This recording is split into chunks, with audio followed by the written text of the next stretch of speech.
rangku unji kesando karo si sona di belakangan debo orang mentap dorason gimana pakai dongan tendi pakai serapot tari ini mah karo si hai ima ubuntu julon ima dapat tari on magodap tu ima ubuntu julan sesona ujuguk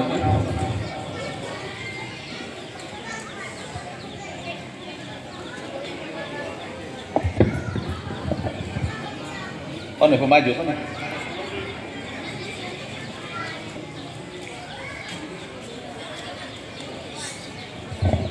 Untuk soalnya mantap. Kita buat lagi modem deh, Pak.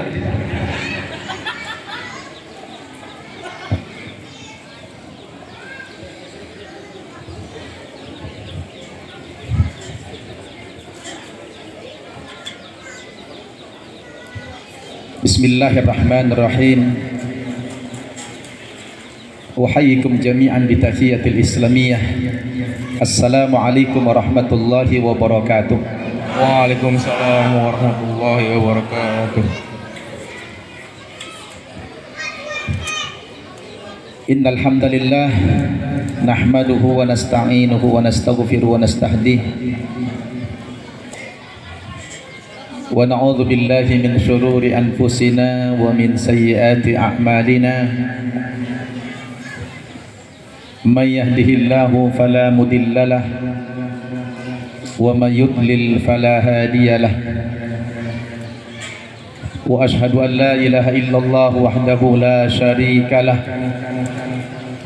wa ashhadu anna Muhammadan abduhu wa rasuluh. Allahumma salli wa sallim ala sayyidina Muhammad wa ala alihi wa ashabihi wa mawalah. Amma ba'd. Qala Allah subhanahu wa ta'ala fil Qur'anil Karim. A'udzu billahi minasy syaithanir rajim. Laqad manallahu 'alal mu'minina id ba'atsa fihim rasulan min anfusihim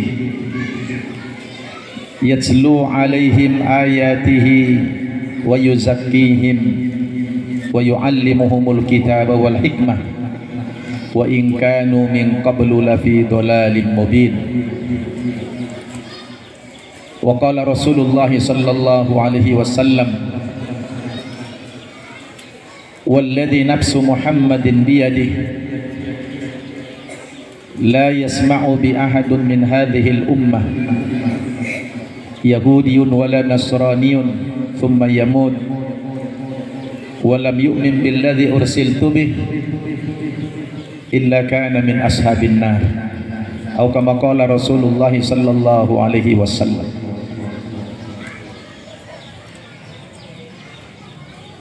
Sirangkap ya. Aku rangku berbahasa Indonesia mate kurang pas do berbahasa taan nanun berpasir-pasir bagai aku kan halak toba jadi ubain bahasa toba dan mengerti kamu Makassar tuh. Yang saya hormati Ketua Persatuan Serumpun Sirangkap Kabupaten Madinah di Jabodetabek. Yang mulia guru-guru kita, ada guru kita Ustadz Irfan Nasution, Ustadz Saddam Hussein Rangkuti, guru kita tadi Ustadz Imsar Rangkuti juga, kayaknya banyak kan Rangkuti di sini. Dan masih banyak guru-guru kita yang lain yang tidak dapat saya sebutkan namanya satu persatu, namun tidak mengurangi rasa hormat saya, kaum ibu dan kaum bapak, mobil khusus tadi yang lagu-lagu qasidah. Saya teringat dulu tahun 80-an tuh berkibar jilbabmu tuh kalau dibacakan dilakukan itu menarik. Itu lagu-lagu yang populer qasidah tahun-tahun 80-an dulu ya. Tadi guru kita Ustadz Imsar luar biasa membuat sebuah cerita tentang kucing ya, kucing yang pengen menjelma berubah bentuk dalam bentuk makhluk yang lain. Gara-gara cerita ini saya cerita dulu, dapat cerita dongeng monyet juga pernah ngusul kepada Allah. Monyet, ya Allah, kata monyet ini, saya pengen jadi manusia ya, udah bosan di hutan, pengen jadi manusia. Terus cuma dia usul juga, kalau engkau takdirkan saya berubah menjadi manusia ya Allah, jangan engkau jadikan aku menjadi orang Jawa, sebab kalau kau jadikan aku orang Jawa balik ke hutan lagi saya, karena dulu banyak orang Jawa jadi transmigrasi. Ini cerita dongeng tahun 80-an ya. Sebenarnya menarik tadi itu hanya semacam apa ya, tamsilan aja, bahwa tidak boleh kita iri hasad kepada apa yang sudah dimiliki orang lain. Kita harus lebih banyak bersyukur apa yang sudah Allah takdirkan buat kita. Maka ada qada, ada qadar ya. Kalau qada ini kan ketentuan, keputusan Allah itu qada. Kalau qadar ini takaran, ukuran.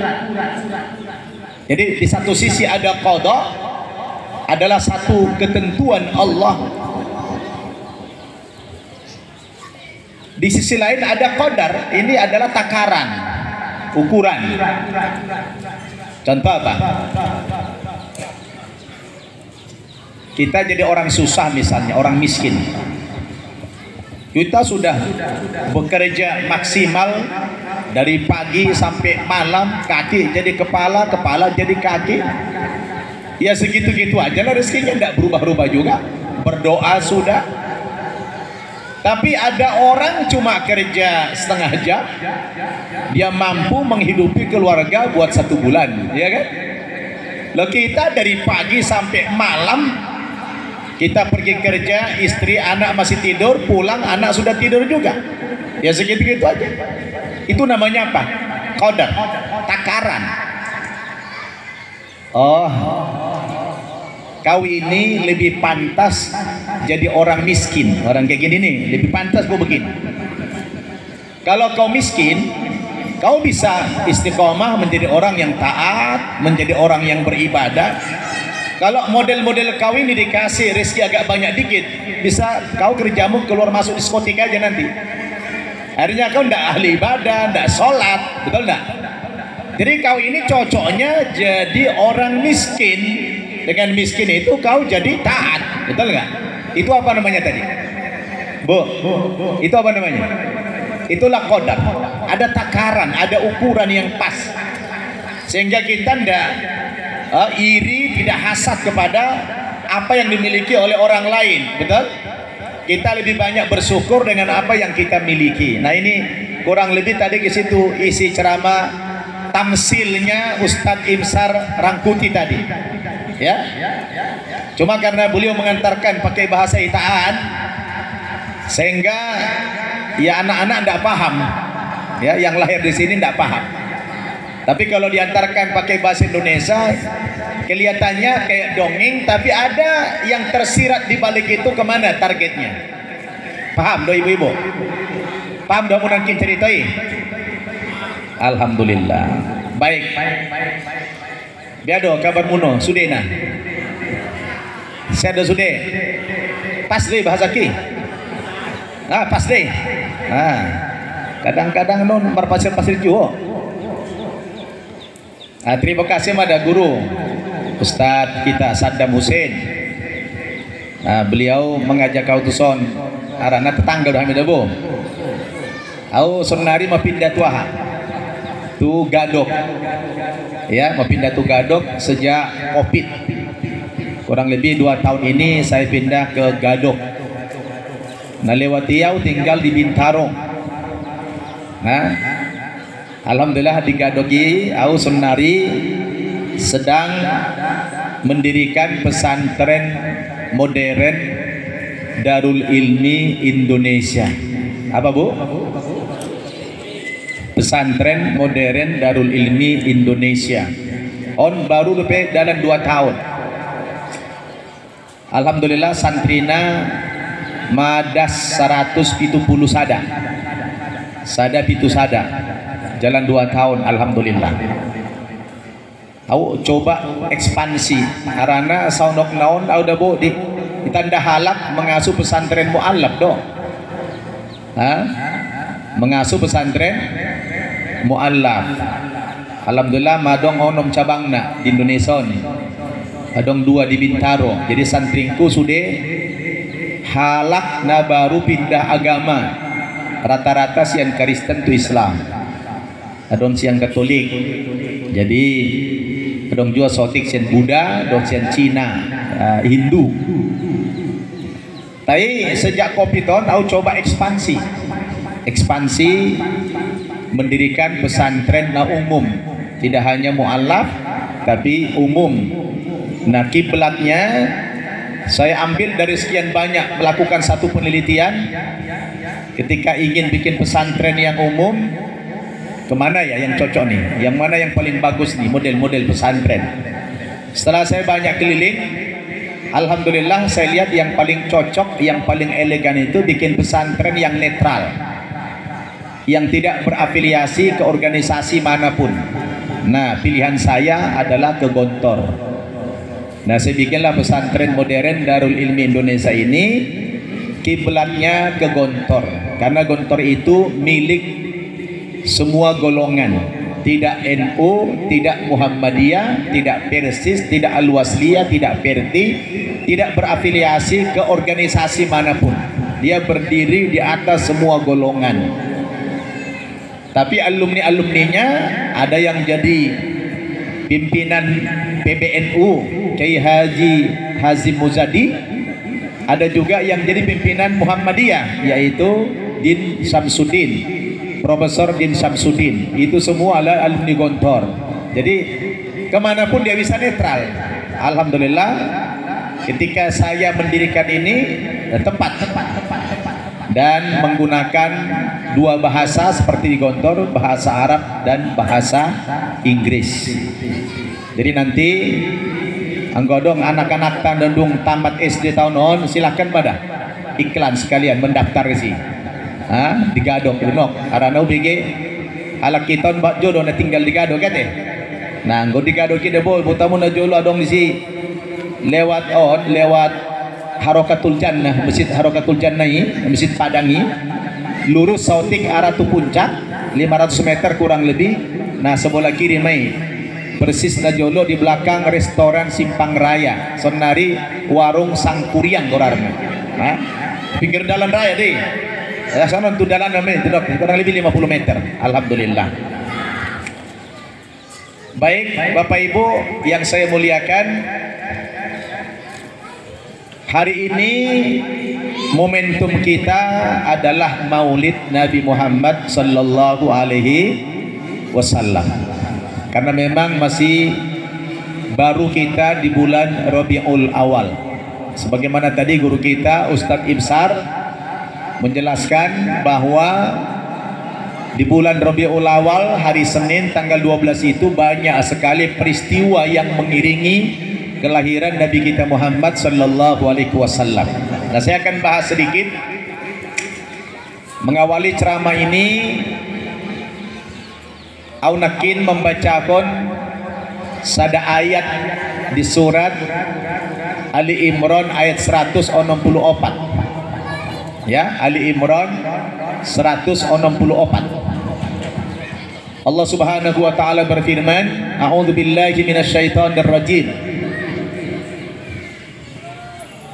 لقد من الله على المؤمنين إذ بعث فيهم رسولا من أنفسهم يتلو عليهم آياته ويزكيهم ويعلمهم الكتاب والحكمة وإن كانوا من قبل لفي ضلال مبين. Udah buang kok di Jakarta mengaji sonon rata-rata disambut jamaah dari Allah sonda udah sip dulu sudah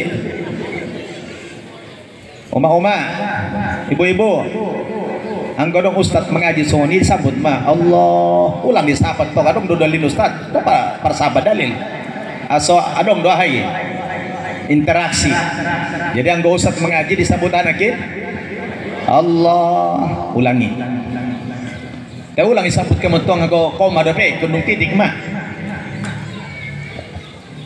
A'udzu billahi minasy syaithanir rajim.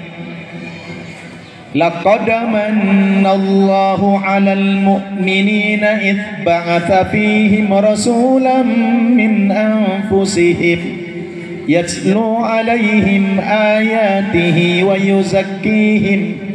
yuzakkihim wa yu'allimuhumul kitaba wal hikmah wa in kanu min qablu lafi dhalalin mubin. Terpaksa ragu dia pun terpaksa mon. Udah buang gue membaca Al-Quran Sony tangis dah. Memang beda ada rasanya buah membaca Quran dan membaca Bible. Auna jolo waktu Kristen ini membaca Bible, dia juga ada tangis tau. Indah na sedih. Tayang gue membaca Al-Quran dah buah, dia tangis tuh bawaannya. Bawaannya mau nangis kalau baca Quran. Kenapa? Al-Quran itu luar biasa. Tidak salah kalau Nabi pernah mengatakan inna hadzal Qur'an nazala bihusnin fa in qara'tumuhu fabaku wa in lam tabaku fatabakau. Kata Nabi, sesungguhnya Al-Quran itu diturunkan oleh Allah penuh dengan kesedihan. Nabi sedih bahkan ketakutan. Maka jika kamu membaca Al-Quran itu, kata Nabi, menangislah. Kalau baca Quran, menangislah. Dan kalau kamu tidak bisa menangis, fatabakau, berpura-puralah menangis. Kondisikan, atur intonasi supaya kamu menangis ketika membaca Al-Quran. Tapi orang Indonesia luar biasa. Alhamdulillah, kita ditakdirkan orang Indonesia ini gampang menangis. Kadang-kadang belum baca Al-Quran, baru disodorkan Al-Quran saja sudah nangis dia. Ya Pak? Disodorkan Quran menangis. Kenapa? Rupanya nggak bisa baca. Padahal perintahnya baca Al-Quran menangis, bukan disodorkan menangis. Tapi karena nggak bisa baca jadi menangis dia. Betul? Beda kalau kita baca Injil, baca Alkitab, baca Bible tuh tidak ada nangisnya, karena tidak ada ruhnya, tidak ada ijaznya. Tapi kalau Al-Quran dibaca, subhanallah.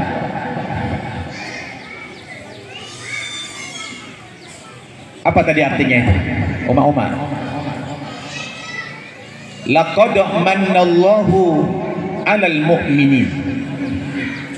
Sungguh merupakan karunia nikmat Allah yang paling besar atas orang-orang yang beriman itu. Apa itu? Coba saya bertanya sama ibu bapaknya, saudara-saudaraku. Bapak ibu, kalau ada pertanyaan,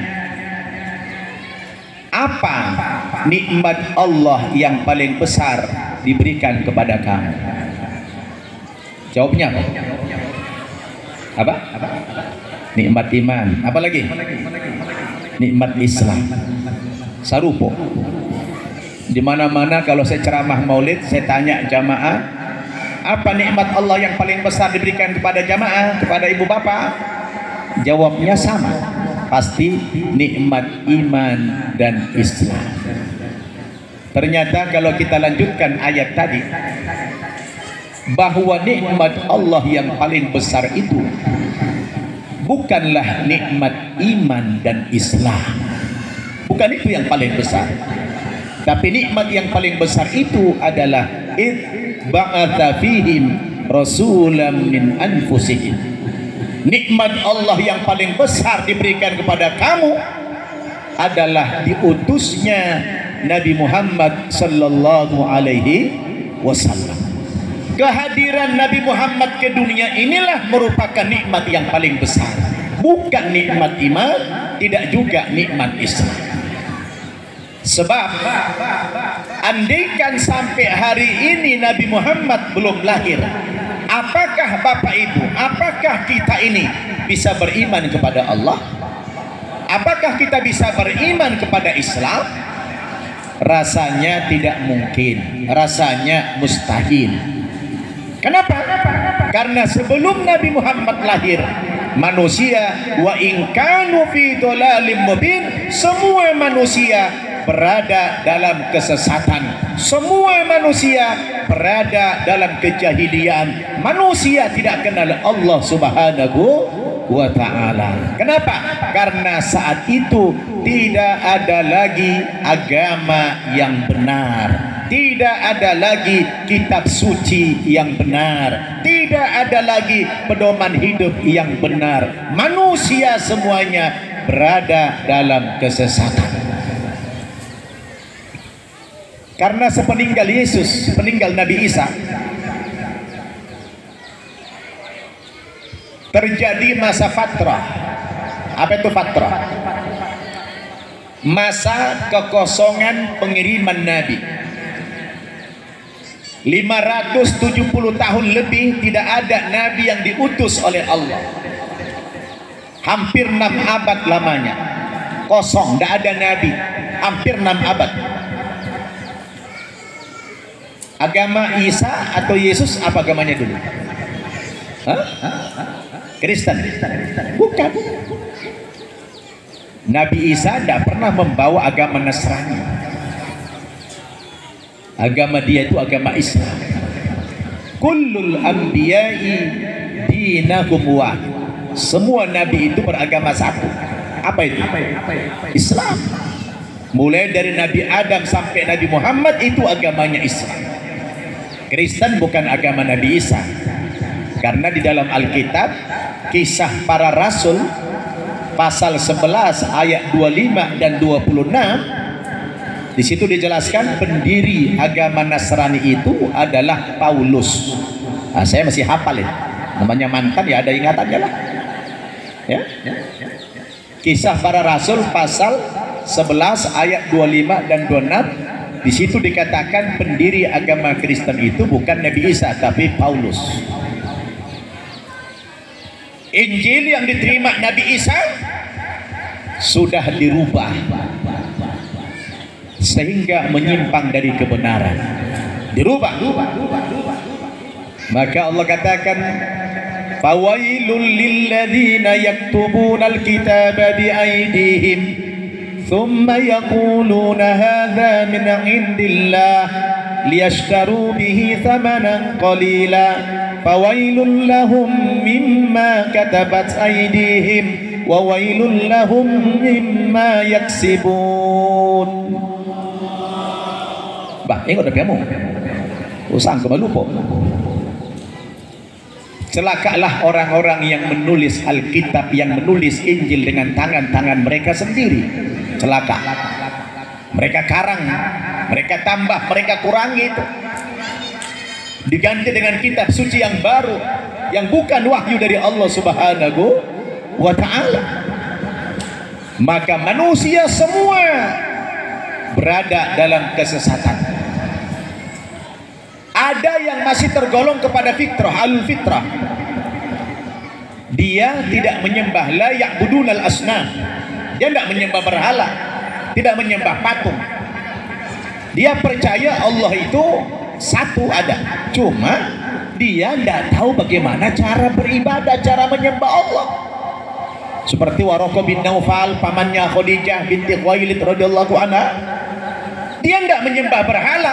Kayak Abdullah, ayah dari Nabi kita Muhammad, dia tidak menyembah berhala. Ibunya Siti Aminah tidak menyembah berhala. Saya kok tidak percaya kalau ada ulama-ulama yang mengatakan ayahnya Nabi Muhammad itu di neraka. Saya tidak percaya. Bagaimana mungkin seorang yang melahirkan Nabi Rasul yang mulia, ya, Nabi akhir zaman, ayahnya itu mati kafir? Tak mungkin rasanya.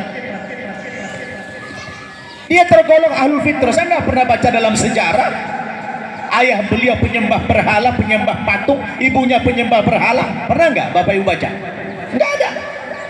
Mereka golongan ahlul fitrah. Memang mereka tidak tahu bagaimana cara menyembah Allah karena tidak ada agama yang benar. Tapi tidak juga menyembah berhala. Maka mereka disebut golongan ahlul fitrah. Ahlul fitrah itu masuk surga, nggak masuk neraka.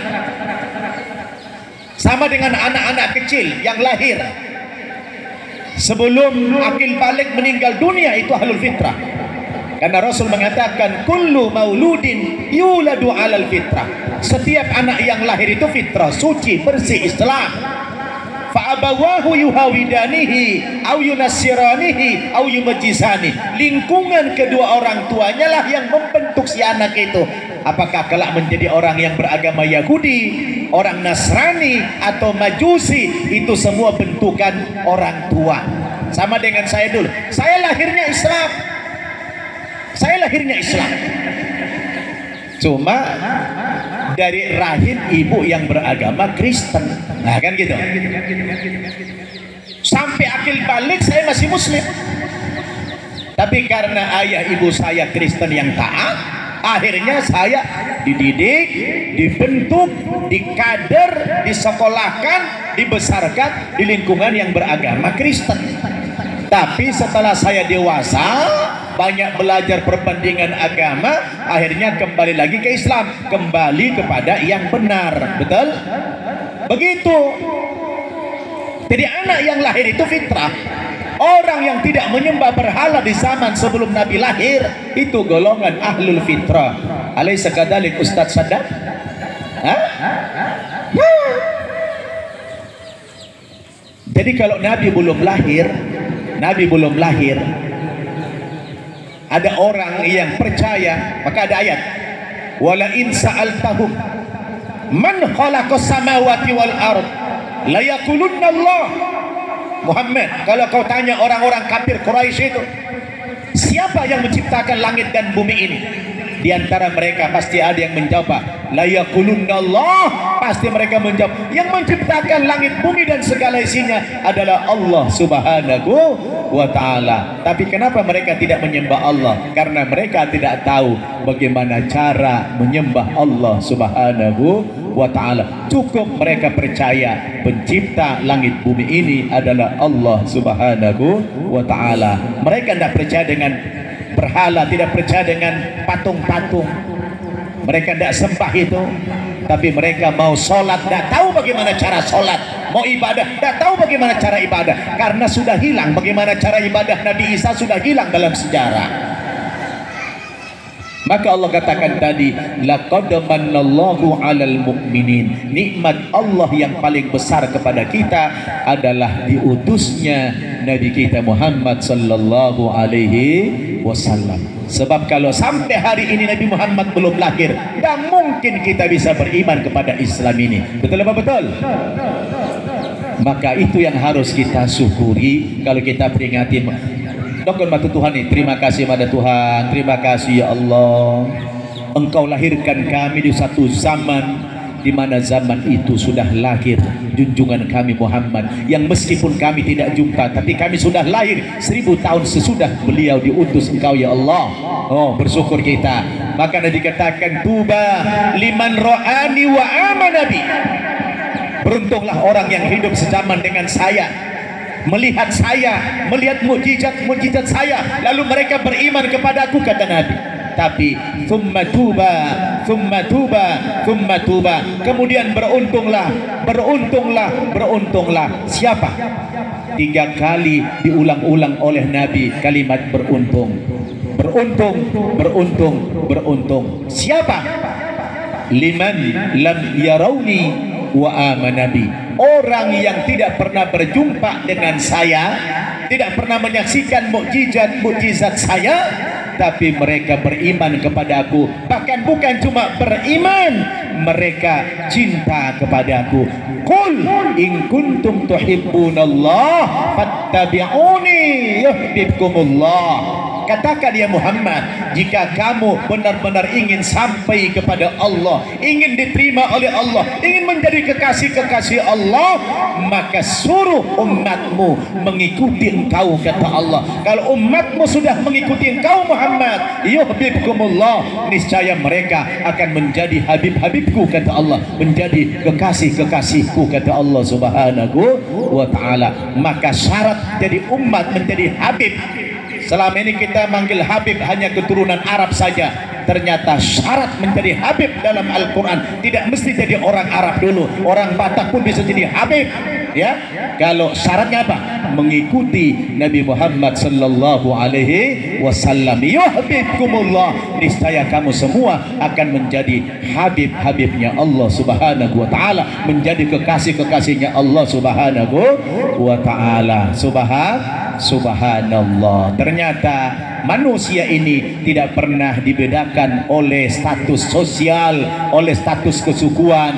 Yang membedakan manusia ini hanyalah takwanya kepada Allah Subhanahu wa ta'ala. Ayuhan nas, inna rabbakum wahid wa inna abakum wahid, kullukum min Adam wa Adam min turab, la fadla li arabin ala ajamiin illa bittaqwa. Wahai umat manusia, sesungguhnya Tuhan kamu satu, bapak moyang kamu satu. Setiap kamu berasal dari mana? Dari Adam. Adam diciptakan dari api. Tidak ada perbedaan antara orang Arab. Adam diciptakan dari tanah. Tidak ada perbedaan antara orang Arab dengan yang bukan Arab. Kecuali apanya, Bu? Kecuali apanya? Kecuali takwanya kepada Allah Subhanahu wa ta'ala. Maka kita melakukan peringatan-peringatan Maulid Nabi yang semacam ini adalah dalam rangka untuk menguatkan komitmen kita sebagai umat Nabi kita Muhammad sallallahu alaihi wasallam. Jadi Bapak Ibu, kira-kira kita bersyukur enggak jadi umat Muhammad ini? Itu dulu, bersyukur kita, merenungi kita. Ya Allah, terima kasih pada Tuhan, Engkau lahirkan kami di zaman itu, sudah Muhammad keutus. Coba kalau kita lahir di antara Nabi Isa dengan Nabi Muhammad, jangan-jangan kita semua jadi orang kafir, betul tidak? Ini yang harus kita syukuri. Alhamdulillah. Yang kedua, yang paling kita syukuri lagi apa?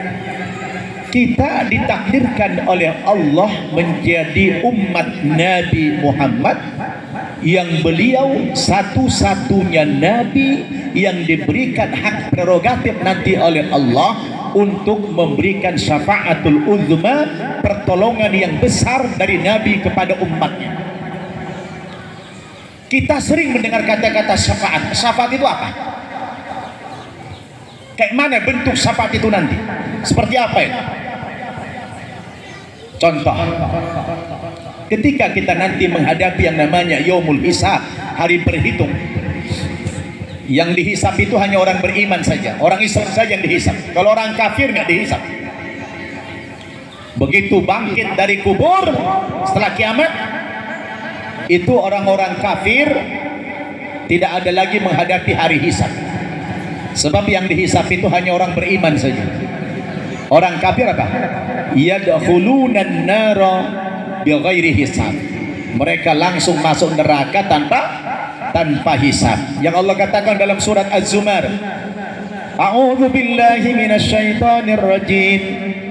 Wasiqal ladzina kafaru ila jahannam zumara hatta idza ja'uha futihat abwabuha wa qala lahum khazanatuha alam ya'tikum rusulun minkum yatluna 'alaikum ayati rabbikum wa yunzirunakum liqa'a yaumikum hadha qalu bala walakin haqqat kalimatul 'adzabi 'alal kafirin. Wasiqal ladzina kafaru ila jahannam zumara. Saya kalau udah baca ayat ini spontan mau nangis. Kenapa? Allah katakan nanti begitu terjadi hari kiamat, kemudian dibangkitkan seluruh umat manusia dari Adam sampai manusia terakhir, maka orang-orang yang tidak beriman kepada Allah, orang-orang kafir itu langsung digiring berombongan berjamaah menuju pintu neraka jahanam tanpa hisab. Mereka berangkat semua berbondong-bondong, berduyun-duyun, mereka memasuki pintu neraka jahanam. Hatta idza jauha, begitu mereka tiba di pintu neraka jahanam itu, futihat abwabuha, malaikat penjaga neraka jahanam itu langsung membuka pintu neraka selebar-lebarnya. Wa qala lahum khazanatuha, lalu malaikat-malaikat penjaga neraka bertanya, orang-orang kafir, kenapa kalian sekarang berbondong-bondong masuk ke neraka ini? Kenapa? Alam ya'tikum rusulun minkum. Apakah dulu waktu kami di dunia, waktu di dunia kamu dulu, tidak pernah kamu didatangi nabi, didatangi rasul, dikunjungi kiai, ulama-ulama, ustad-ustad, dai-dai, yatluna alaikum ayati rabbikum, yang membacakan kepada kamu tentang ayat-ayat Tuhanmu, wa yunzirunakum liqa'a yaumikum hadha, dan memberikan peringatan kepada kamu akan dahsyatnya pembalasan hari ini. Apa belum datang dulu kepada kamu pendakwa-pendakwa yang menyampaikan, yang mengajak kamu supaya beriman kepada Allah? Qalu bala. Sebahagian diantara mereka menjawab, iya, dulu sudah pernah datang Ustaz Nababan ke kampung kami berdakwah, tapi kami enggan untuk mengikuti jejak dia. Kami bertahan dalam agama dan keyakinan kami, sehingga kami sampai mati pun tetap dalam keadaan kafir. Maka orang yang semacam ini, kata Allah, walakin haqqat kalimatul adzabi 'alal kafirin, mereka pasti diazab oleh Allah di neraka jahanam. Kenapa? Karena sudah sampai dakwah kepada mereka, tapi mereka tidak mau masuk agama Islam. Tapi mereka yang tinggal di pedalaman, di pelosok-pelosok, yang tinggal di pegunungan, yang belum pernah sampai berita-berita Islam kepada mereka, tidak ada ustadz, tidak ada kiai yang datang ke sana, sehingga mereka sejak lahir sampai mati tidak pernah mendengarkan berita kebenaran, berita agama Islam. Maka mereka masuk neraka, dan orang-orang yang terdekat dari kampung itu, muslim-muslim, ustadz-ustadz yang dekat dari kampung itu, dimintai pertanggungjawaban sama Allah. Kenapa kamu tidak pergi dakwah kepada mereka? Maka inilah yang menginspirasi saya menjadi dai internasional. Jadi ada orang bilang saya ini di mana-mana ditulis Ustaz Nababan dai nasional. Saya bilang begini, kalau ada yang bilang saya dai nasional, itu fitnah. Yang benar adalah dai internasional. Loh, kok bisa begitu? Karena Allah mengatakan di Quran, wa ma arsalnaka illa kafatan linnas. Tidak kami utus engkau Muhammad terkecuali kepada seluruh umat manusia. Jadi Islam ini harus sampai kepada seluruh umat manusia. Maka setiap dai tidak boleh menjadi dai lokal dan tidak boleh menjadi dai nasional, tapi harus menjadi dai internasional yang membawa berita Islam kepada seluruh umat manusia. Makanya lihat orang-orang jemaah tablik itu, mereka dai internasional, mereka dakwah ke berbagai negara membawa berita-berita Islam ini. Karena Rasulullah sudah wafat, betul tidak? Betul tidak? Rasul sudah wafat. Masih ada enggak nabi sesudah beliau? Masih ada enggak? Tidak ada lagi nabi sesudah beliau. Beliau ditugaskan Allah dakwah kemana saja. Kemana saja Pak? Kepada seluruh umat manusia. Tapi sayang, Allah takdirkan umur beliau pendek. Umur beliau pendek. Beliau hanya berdakwah selama 23 tahun. Umur 40 tahun belum pernah berdakwah. Dari 0 sampai 40 tahun tidak pernah berdakwah. Dia menjadi manusia biasa saja karena belum diangkat menjadi rasul. Begitu diangkat menjadi rasul umur 40 tahun, dia baru bisa berdakwah 2 tempat, Makkah, Madinah. Di Makkah 13 tahun, di Madinah 10 tahun. Jangankan ke Amerika, jangankan ke Eropa, ke negara-negara tetangga saja dari Saudi, Nabi belum pernah dakwah ke sana. Padahal wa ma arsalnaka illa kafatan linnas, tidak kami utus engkau Muhammad terkecuali kepada seluruh umat manusia. Beliau baru dakwah 2 tempat sudah meninggal. Pertanyaan saya, tugas kenabian itu sudah selesai belum? Sudah selesai belum? Sudah tuntas belum tugas kenabian itu? Belum. Lalu siapa yang melanjutkan estafet dakwah ini? Siapa Pak? Siapa saudara? Kitalah umatnya ini, ulama, kiai, dan kita secara keseluruhan. Maka saya katakan tadi, kita harus menjadi dai internasional. Jangan menjadi dai lokal dan jangan menjadi dai nasional, tapi harus dai internasional. Agar kita membawa misi Islam ini yang Allah katakan, wa ma kunna mu'adzibina hatta nab'atha rasula. Kami tidak akan mengazab satu kaum, kata Allah, sampai datang kepada kaum itu utusan Allah Subhanahu wa taala berdakwah.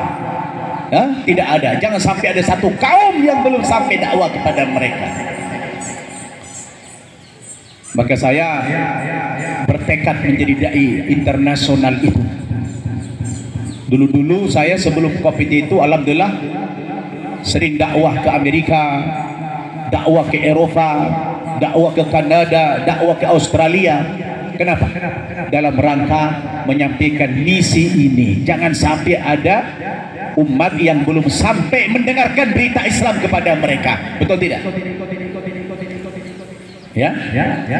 Besok juga insya Allah saya sudah terbang ke Malaysia hari Senin. Hari Selasanya sudah di Singapura. Kalau ada undangan, datang dah. Sempat tegang. Nabi tengok dengar. Kalau ada undangan, kalau tak ada, tak berangkat. Nah sombong pada Ustaz ini, tidak ada sombong, betul tidak? Kan kau undang nonton kan? Masya Allah. Kita menimpali ayat tadi bahwa kita jangan menjadi dai nasional, tapi harus menjadi dai internasional. Kenapa? Karena Islam ini harus sampai internasionalisasi agama Islam. Jangan hanya orang Kristen, malah Kristen yang punya semangat menjadi menduniakan agama mereka. Pergilah kamu ke segenap penjuru dunia, jadikanlah semua bangsa menjadi muridku, dan baptislah mereka dalam nama Bapa, Anak, dan Roh Kudus. Tertulis dalam Injil Matius pasal 28 ayat 19. Masih hafal saya. Mereka berusaha melakukan internasionalisasi agama Kristen. Nah, kita harus lakukan itu karena kita juga agama misi, ya, agama misi. Seluruh dunia harus mendengarkan berita-berita Islam ini. Setuju Bapak Ibu? Adong dihitaan agama lain mendeling adong halak non muslim sih bahat.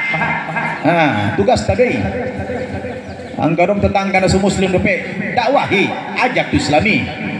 Ustaz, aku kan bukan ustaz, bukan penceramah. Balighu anni walau ayat. Sampaikanlah dari Nabi walaupun hanya satu ayat. Dakwah itu jangan diartikan ceramah-ceramah, retorika saja, tidak. Dakwah itu artinya mengajak. Dari kata da'aya, da'u, dakwah. Mengajak, menyeru, memanggil, mengundang, ajak. Ya, saya alhamdulillah. Ini tadi baru telepon lagi.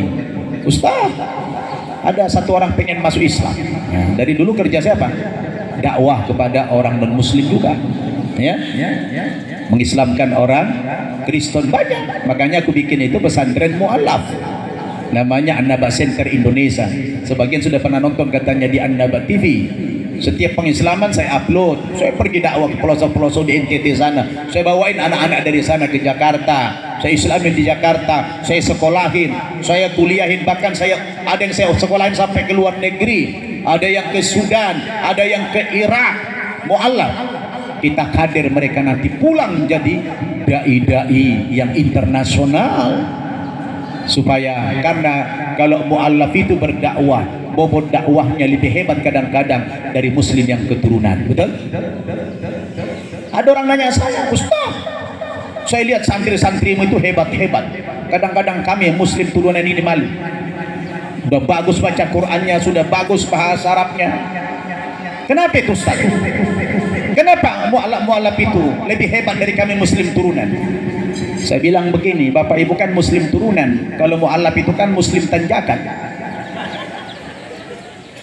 Betul? Nah, muslim turunan dan muslim tanjakan. Apa itu? Kok ada muslim turunan, ada muslim tanjakan? Bedanya apa? Begini, ini filosofinya. Kalau Bapak Ibu ini mengendarai mobil, kalau jalanan pas menurun, kira-kira yang diinjak rem apa gas?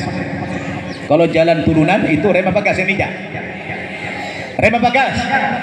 Pasti rem, tidak mungkin gas. Kenapa? Lagi turunan, injak rem. Makanya suka telat ke pengajian, suka telat sampai di masjid. Kenapa? Ngerem terus, nggak nyampe-nyampe, telat terus, ngerem. Coba kalau tanjakan, yang diinjak rem apa gas? Rem apa gas? Yang diinjak gas, makanya tancap gas terus, cepat sampai tujuan, cepat paham belajar Islam. Ini maaf, ini bukan cerita sombong, bukan riak, bukan pamer, tapi ini motivasi. Saya dulu waktu baru-baru masuk Islam, jumpa dengan Dr. Salim Al-Jufri di Condet. Tahu Condet? Jakarta Timur. Dr. Salim Al-Jufri itu yang Dewan Suruh PKS. Dia lihat setiap subuh kami sering jumpa di Masjid Al-Khairat. Dia tahu kalau saya mu'alaf, baru masuk Islam waktu itu. Dia lihat ini anak muda ini kayaknya ada bakat jadi ustadz nih, ada bakat jadi dai nih, kayaknya perlu dikader nih. Lalu ditawarkan saya, nah Baban, ente mau ndak saya kuliahkan? Di mana ustadz? Di Libya. Libya itu apa? Perguruan tinggi Saudi Arabia yang ada di Jakarta. Nah, dulu tempatnya di Salemba. Bahasanya apa ustadz? Pakai bahasa Arab. Loh, saya enggak tahu bahasa Arab Ustaz. Saya bahasa Arab cuma 2 kata saya tahu. Apa? Ana dan anta. Tidak mungkin saya bisa kuliah di situ. Tidak apa-apa. Kalau kamu mau, saya lihat kamu ini punya potensi jadi ustaz, jadi dai. Kamu orang Batak, saya lihat suaranya menunjang, dia bilang. Orang Batak hebat-hebat, dia bilang. Ya sudah, dibawalah saya besoknya menjumpai rektornya, orang Madinah. Namanya Dr. Ali Ad-Dakhilullah. Dibawa saya, diperkenalkan. Ini ada orang Batak mu'alaf, saya pengen sekali mengkuliahkan dia di sini. Tolong ya saya terima ini anak ini, pemuda ini, kata beliau. Saya sudah punya 1 anak waktu itu. Tolong terima. Ditanya, kamu sudah berapa lama masuk Islam? Baru saya. Kamu bisa bahasa Arab? Tidak bisa, saya bilang. Loh, gimana Ustaz mau kuliah di sini? Sini kan nggak ada bahasa Indonesia, bahasa Arab semua. Dosennya orang Arab semua. Kasihlah kesempatan, kata Dr. Salim ini. Kasih kesempatan. Saya yakin orang ini bisa ngikuti nanti kalau sudah 6 bulan di sini belajar. Tidak mungkin lah, kata rektornya ini. Udah tolonglah, tolong. Ini aset kita, rugi kita kalau kita kader di pemuda ini, kata Dr. Salim ini. Akhirnya karena didesak sama beliau, mengalahlah rektor ini. Oke, dia bilang, nah Baban ini saya terima di sini, tapi dengan syarat 3 bulan harus bisa bahasa Arab. Kalau tidak saya mafsul. Kenapa? Ngapain di sini kalau tidak bisa nimbangin, nggak bisa belajar, percuma saja. Kamu sanggup enggak? Saya coba sih, insyaallah sanggup. Masuklah besok. Masuk. Begitu masuk 40 orang satu kelas. Yang ngisi di kelas itu orang-orang dari Saudi, ada dari Pakistan, bahasa Arab semuanya. Satu pun tidak paham saya, kecuali kalimat ana dan anta itu. tapi saya ada motivasi. Begitu selesai kuliah jam 1, saya minta tolong, ada teman alumni Gontor dari Al-Irsyad, dari macam-macam itu. Saya bilang, Aki, tolong ajari saya bahasa Arab. Setiap hari minta tolong saya, tapi saya tidak punya uang bayar kamu. Tolong, saya mau kuliah di sini, mau belajar saya mau alam. Saya bilang kan, diajarilah. Setiap hari bertambahlah mufradatnya, bertambah kosakata. Setelah 3 bulan, saya langsung bisa lancarlah sedikit komunikasi bahasa Arab. Akhirnya kata beliau, silahkan lanjutkan di sini dan Anda saya kasih hadiah haji, katanya. Dihajikan saya langsung atas undangan kerajaan Saudi Arabia. Alhamdulillah. Kenapa? Karena targetnya tercapai. 3 bulan bisa komunikasi bahasa Arab, kata beliau. Alhamdulillah. Kenapa? Begitulah kalau muslim tanjakan, nginjak gas terus, nanjak gas terus, betul tidak? Alhamdulillah. Itulah perbedaan muslim turunan dengan muslim tanjakan, betul tidak? Kalau muslim turunan kebanyakan apa tadi? Kebanyakan ngerem, makanya suka telat, gak nyampe-nyampe, betul? Nah, Bapak Ibu yang saya muliakan, kita harus keluar dari permasalahan ini. Kita umat Islam harus keluar dari keterbelakangan ini, ya. Apalagi di zaman sekarang, rintangan yang kita hadapi, Masya Allah, luar biasa berat hari ini. Ini era digital, betul tidak? Ini era informasi yang luar biasa. Kalau umat Islam, terutama anak-anak kita hari ini, tidak punya basic agama yang kuat, hidup di zaman yang sudah rusak ini, bahaya. Yang Nabi pernah ramalkan, la tattabi'anna sunana man kana qablakum shibran bi shibrin wa dira'an bi dira'in hatta law dakhalu juhra dabbin la dakhaltumu. Kamu nanti suatu saat, kata Nabi, pasti akan mengikuti sunnah-sunnah, kebiasaan-kebiasaan orang-orang kafir sebelum kamu. Kamu ikuti mereka sejengkal demi sejengkal, semeter demi semeter, sampai kalau mereka orang-orang kafir itu sudah masuk ke dalam lubang biawa sekalipun, ladakhaltumu, kamu juga pasti ikut masuk ke dalamnya. Qalu, mereka bertanya para sahabat, al-Yahuda wan Nasara ya Rasulullah, apakah orang Yahudi dan Nasrani yang Tuhan maksud yang kami ikuti jejak mereka ya Rasulullah? Qala faman, siapa lagi kalau bukan mereka yang saya maksud, kata Rasulullah sallallahu alaihi wasallam. Sekarang sudah terbukti Bapak Ibu, kita secara akidah beragama Islam, tapi dalam perilaku, dalam moral, dalam akhlak sudah keluar dari nilai-nilai Islami, betul tidak? Kita lihat sekarang ini, ya, di mana-mana hampir sama, orang sudah keluar daripada nilai-nilai Islami. Apalagi di zaman persaingan sekarang ini, ya, Cina udah banyak masuk ke Indonesia ini, membawa sebuah kebudayaan peradaban yang rusak. Semakin parahlah keadaan kita, betul?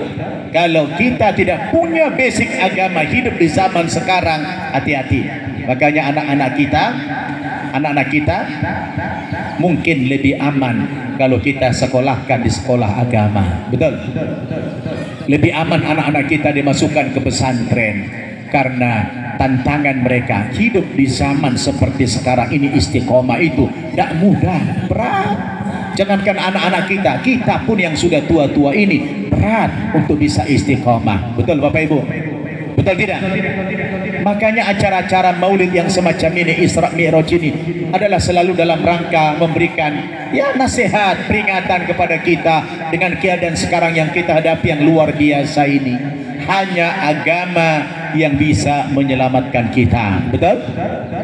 Sekarang kita lihat, Masya Allah, kita sedih secara kulit, secara kuantitas, ya, jumlah kita cukup besar. Tapi kalau kita lihat kualitas umat kita hari ini, dari waktu ke waktu terus mengalami penurunan, betul?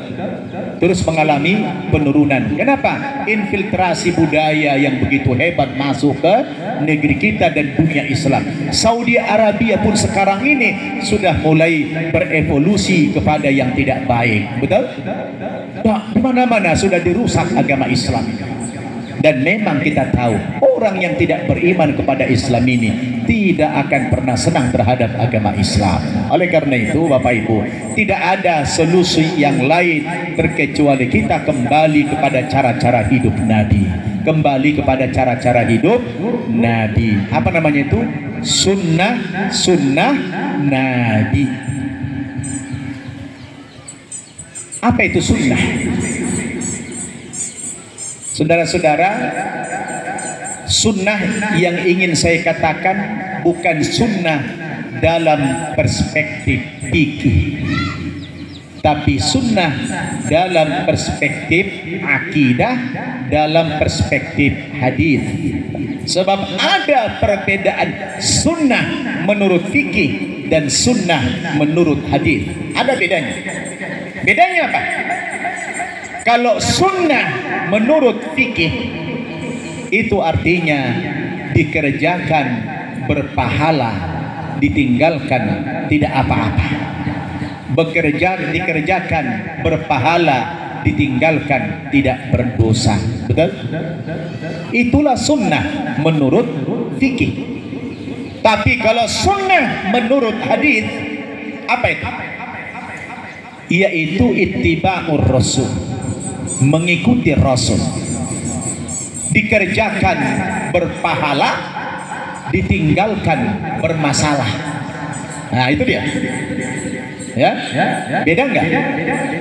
Beda enggak? Beda enggak fikih berdasarkan apa namanya, sunnah berdasarkan fikih dengan sunnah berdasarkan hadis? Beda enggak?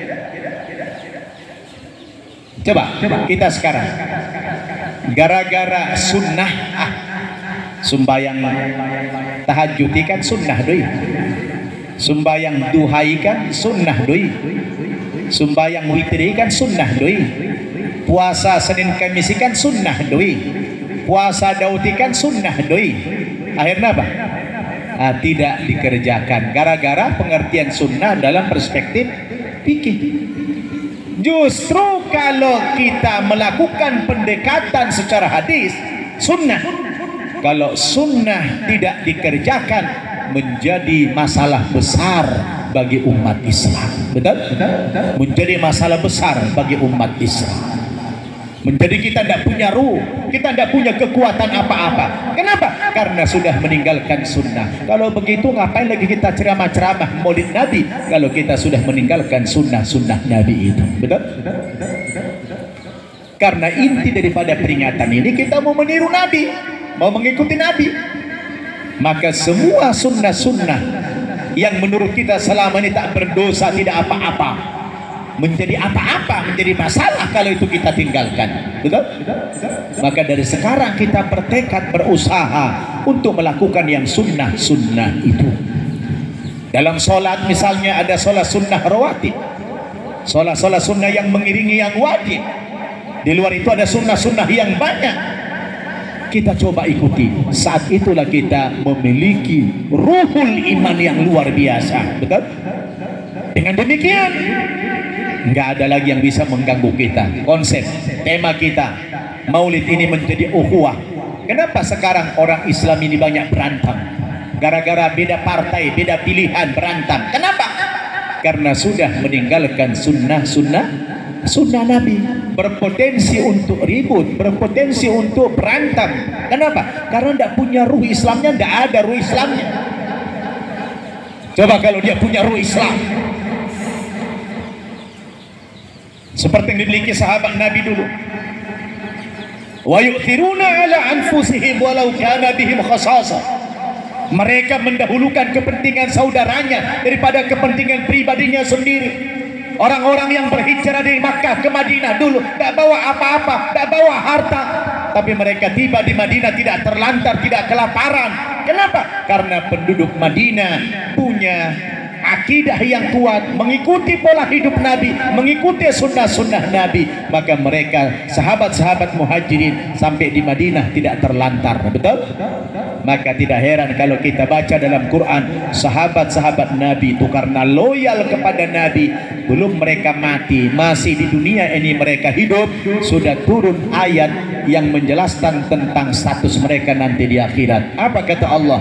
Was-sabiqunal awwaluna minal muhajirin wal ansar walladzina tabauhum bi ihsan radhiyallahu anhum wa radu an. Orang-orang yang pertama kali memeluk agama Islam dari kalangan sahabat, baik muhajirin maupun orang-orang ansar dan para tabi'in yang mengikuti mereka dengan kebaikan, maka mereka sudah mendapatkan gelar di dunia ini apa? Radhiyallahu anhum wa radu'an. Gelar mereka di dunia ini apa? Radhiyallahu anhum. Allah telah ridho kepada mereka dan mereka juga ridho kepada Allah Subhanahu wa taala. Kenapa mereka mendapatkan gelar RA? Cobalah dulu kutanya saudara-saudara, ada enggak kira-kira titel yang lebih hebat, lebih tinggi daripada RA? Hah? Ada.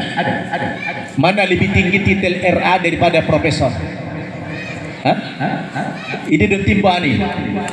Mana lebih tinggi titel profesor daripada RA? Hah? Lebih tinggi mana titel doktor daripada RA? Tidak ada lagi yang melebihi titel RA itu. Betul?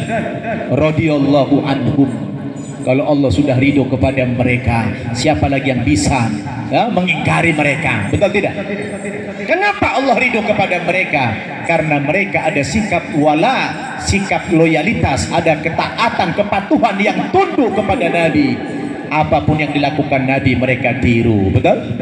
Itulah yang melahirkan sebuah ukhuwah Islamiyah yang luar biasa. Ada sikap wala, ada sikap loyalitas terhadap Islam, ada sikap loyalitas kepada Nabi. Maka kalau saya loyal, antum loyal, ini loyal sama Allah, mungkin tidak kita berantem? Sama-sama jumpa di masjid, setiap hari jumpa di masjid. Ada enggak sifat buruk sangka lagi kepada teman kita, saudara kita? Ada enggak? Ada enggak iri lagi sama dia? Tidak ada. Maka dari situ lahirlah ukhuwah Islamiyah, persaudaraan Islam. Kenapa kita tidak berukhuwah? Karena sholatnya saja masing-masing. Betul? Sholatnya saja masing-masing. Maka tidak mungkin muncul ukhuwah itu. Si fulan minjam uang, nggak akan dikasih. Coba kalau orang sudah berukhuwah, asa doh kamu meminjam keping untuk apa?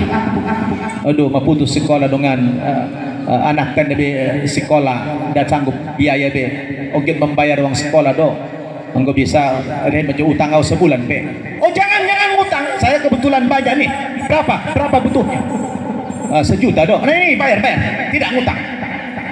Wow, sampai kita kepada pemahaman itu. Wa yu'thiruna ala anfusihim walau kana bihim khasasah. Ya, mendahulukan kepentingan saudaranya daripada kepentingan pribadinya. Betul tidak?